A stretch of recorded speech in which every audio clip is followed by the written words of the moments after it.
Olá! O Brasil completa 198 anos desde que foi declarado independente do Império Português.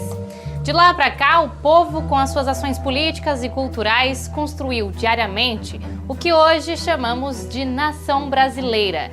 E o nosso programa, que se propõe a ser a central dos movimentos populares do nosso país, traz conteúdos especiais sobre a independência. Na entrevista central, o ex-presidente da Eletrobras, Luiz Pinguelli Rosa, fala sobre o entreguismo de Bolsonaro e Paulo Guedes. E tem muito mais. Eu sou Pamela Oliveira e a Central do Brasil está apenas começando.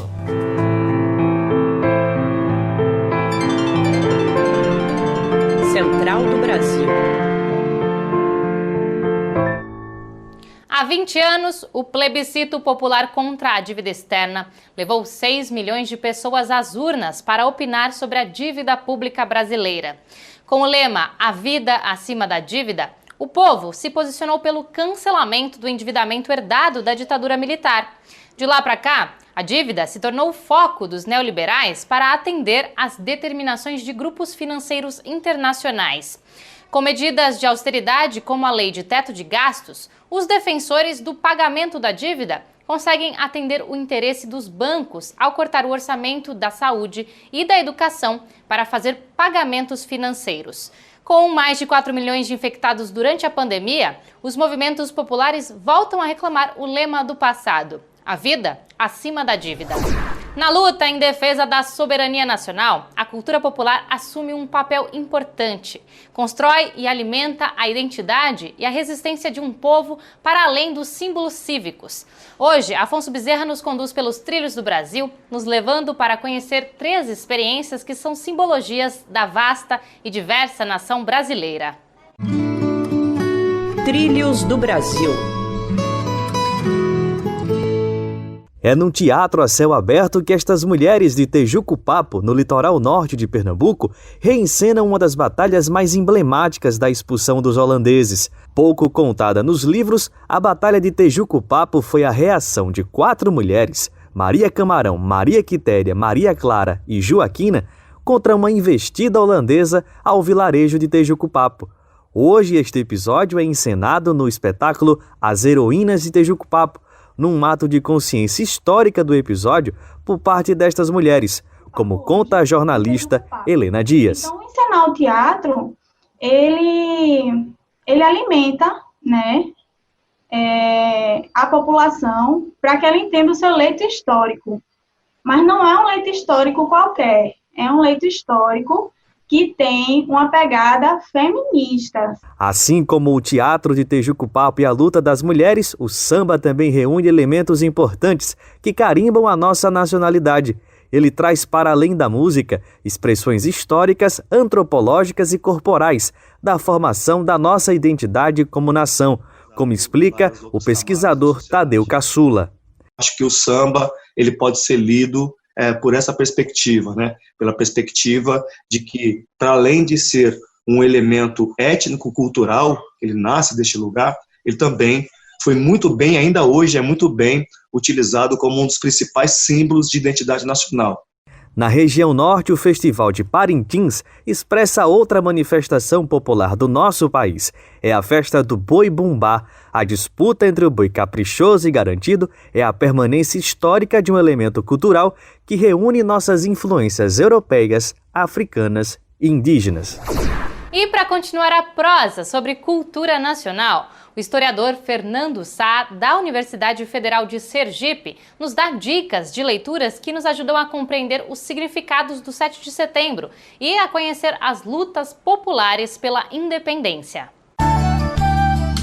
Parada Cultural. Eu gostaria de indicar 3 livros. O primeiro deles é um livro de 1972, que foi organizado pelo historiador Carlos Guilherme Mota, 1822 Dimensões, no qual ele retrata de modo bastante apurado e acurado o momento histórico que nós imaginávamos a independência a partir de uma leitura no qual inserisse a independência no contexto de crise do antigo sistema colonial. né? Mais recentemente, nós temos uma leitura menos estrutural que está representada na obra do Jurandir Malherba, Independência Brasileira, Novas Dimensões, de 2006, e de Estevan Jackson, Independência, História e Historiografia, de 2005, no qual retrata as mudanças da historiografia dos anos 70 para cá, com a virada cultural, tentando revelar não só as dimensões estruturais que condicionaram a independência brasileira na sua solução conservadora e monarquista, como também recuperar o cotidiano e a participação popular, né, nas lutas pela independência. Desde o golpe contra a ex-presidenta Dilma Rousseff, os símbolos nacionais têm sido apropriados por uma certa parte da direita brasileira. O autoritarismo de Bolsonaro é justificado como uma postura em defesa da pátria. Mas por trás desse discurso que diz que o Brasil está acima de tudo, os bolsonaristas vestem mesmo a camisa dos Estados Unidos e se submetem aos interesses do capital internacional. Vamos acompanhar a reportagem de Camila Piacese. Nacional. Manifestações de rua, desfiles militares, apresentações históricas marcam o dia da independência do Brasil, o 7 de setembro. É comum a população sair às ruas com as cores da bandeira, como na Copa do Mundo. Usadas com frequência por seguidores do presidente Jair Bolsonaro, esconde o alinhamento da política externa aos Estados Unidos, conforme explicou o jornalista e militante político Roberto Amaral. O bolsonarismo, como toda ideologia e todo governo de direita, apela para o patriotismo. Como o biombo, como instrumento de negar a realidade. Por exemplo, nós temos agora um governo entreguista, um governo que está aniquilando com a Petrobras, que está aniquilando com o meio ambiente, que se entrega subalternamente à política, não dos Estados Unidos, mas do Trump. O nacionalismo do presidente Jair Bolsonaro é conservador, ignora as tradições entre as classes e propõe uma homogeneidade autoritária, na avaliação do professor de Ciência Política da Unicamp, Armando Boito Júnior. E tudo aquilo que ameaça essa homogeneidade, como são os casos do movimento dos trabalhadores, do movimento das mulheres, do movimento negro, é acusado como antinacional. As cores verde e amarela marcam a identidade brasileira e são o centro de uma disputa política em torno de símbolos. O Brasil e seus símbolos precisam ser resgatados na luta do dia a dia pelas forças populares. É assim que pensa a integrante da Coordenação Nacional do Levante Popular da Juventude, Jessi Daiane. Pela ausência de um projeto de nação dessa extrema-direita, os símbolos nacionais não os pertencem. Os símbolos nacionais são nossos, do povo brasileiro, e nós devemos reivindicá-los, devemos lutar pelo projeto de um Brasil democrático, um Brasil popular. Com a tentativa de destruição da imagem da Petrobras pela Operação Lava Jato, que esteve alinhada aos interesses dos Estados Unidos, a petroleira está sendo vítima de desmontes sucessivos. Agora, a próxima vítima do entreguismo pode ser a Eletrobras, que reúne subsidiárias estratégicas para o funcionamento do país. O físico e ex-presidente da Eletrobras, Luiz Pinguelli Rosa, conversou com Jonatas Campos sobre o assunto. Entrevista Central. Hoje nossa entrevista central conversa com Luiz Pinguelli Rosa. Ele é físico, professor da Universidade Federal do Rio de Janeiro e ex-presidente da Eletrobras. Professor, agradecemos sua participação. O senhor pode fazer um balanço de sua gestão na Eletrobras? E uma segunda pergunta, em sua gestão, essa estatal brasileira dava lucro ao Estado? Dava lucro, sim. Ela era totalmente viável financeiramente. Inclusive, as ações em bolsa subiram muito naquele período e nossos problemas eram interromper o processo de privatização do setor elétrico. A bola da vez era Furnas, que já estava em impasse desde o apagão um pouco anterior, antes do governo Lula, e voltar a fazer os investimentos na expansão do setor. Nós procuramos fazer isso duplicando a capacidade de algumas usinas, colocando 2 turbinas novas em Itaipu, retomando os projetos que estavam engavetados. Um estatal tão importante como essa, o senhor falou de diversas subsidiárias, por que essa sanha por privatizar? É uma ideologia de um lado e são interesses econômico-financeiros de outro. Uma ideologia é que tem essa corrente mundial de que o Estado deve ser mínimo. É um dos pilares do neoliberalismo. E, por outro lado, muita gente ganha dinheiro com isso. São comissões, estudos, enfim, intermediários e mesmo os políticos. A privatização é uma fonte de recursos ilícitos. E, então, professor, há algum risco do governo Bolsonaro tentar privatizar a Eletrobras de formas menos transparentes ou por pedaços, ou de uma maneira que não se possa fazer uma oposição clara e democrática quanto a isso?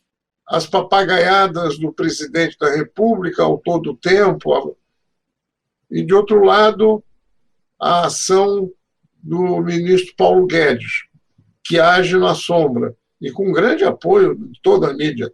E você vê que o Sistema Globo faz uma crítica ao Bolsonaro, mas tem um apoio total ao Paulo Guedes. E ele vai atuando. É possível, sim, arrumar mecanismos, porque há uma certa cumplicidade da justiça. Embora o Supremo tenha se colocado contra as papagaiadas do presidente, ele tem sido totalmente omisso na ação do Paulo Guedes. Por exemplo, em procurar privatizar subsidiárias sem ouvir o Congresso, como ele está fazendo na Petrobras. Eu acho que nós corremos grande risco de privatização do sistema elétrico. O senhor falou de privatizar algumas subsidiárias e outras não. Eu gostaria de falar sobre a Chesf, Companhia Elétrica do Vale do São Francisco, e da importância dela para o Nordeste. Qual seria o impacto da privatização da Chesf para a região Nordeste brasileira? Seria desastroso, porque a Chesf ela é uma empresa não só elétrica, mas também uma empresa que tem uma contribuição na gestão do espaço, das águas.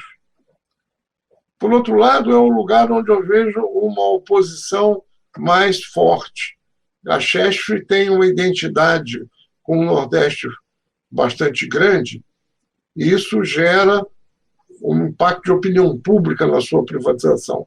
Eu acho que ali deve ser o ponto de partida na luta contra a privatização do setor elétrico, que precisa de muito mais energia e muito mais divulgação. Diversas correntes que se oponham à privatização. Eu acho que não é só o problema da privatização, mas a necessidade de uma união e que ultrapasse a esquerda e que procure efeitos concretos. Falta uma burguesia nacional que assuma um papel mais interessado pelo Brasil. Não é? Os empresários só pensam em ganhar dinheiro de aplicações.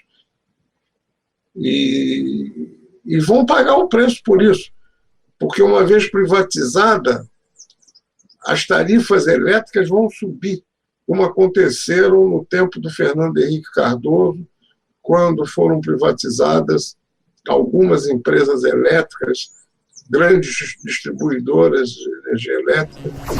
A Central do Brasil está terminando. No QR Code que aparece aí na sua tela, você encontra todos os nossos conteúdos. E pode também falar com a gente pelo WhatsApp. Anota aí, DDD 11 93081 3336. Até amanhã.